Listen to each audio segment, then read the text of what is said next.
دوباره با یه آنباس که دیگه یه 4 تا توپچی آوردیم. دوباره مامبکس انتخاب کرد، رونالدو، محمد صلاح، لواندوفسکی و بیلینگام. ببین اول بیلینگام خیلی وحشی بودم ولی خب باز کنیم سری.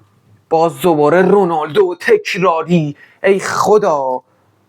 لاوتارو مارتینز بالوندور باز تکرار. خدایا چرا هی تکراری میده؟ من نمیفهمم. اینم که هیچی. بعدی محمد صلاح. از چه دیگه کثافت. کارلوس پویول. به به به چه کارتی. باز دوباره این بیسابو در نیاریم اینقدر ما. رونالدینیو 100,000 بی‌نهایت.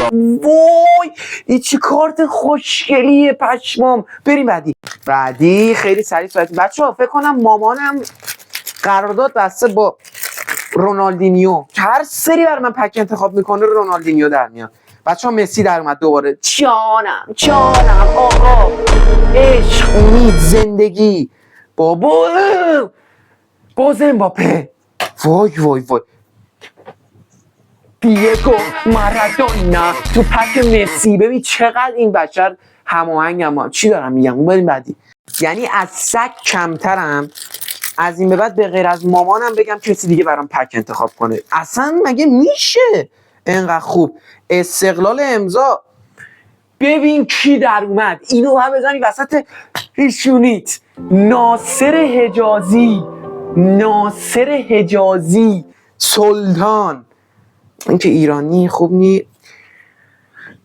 وای 4 تا پک وا کردم تو 3 تاش این بی‌ناموسه. مگه میشه؟ برچسب اینم ببینیم آخریو. باز چه دیگه برچسب چیزی خوبی نیست. تا یه آنباس چه دیگه الونگنگی بمونید. بعدم مامان فقط انتخاب میکنه. پیس.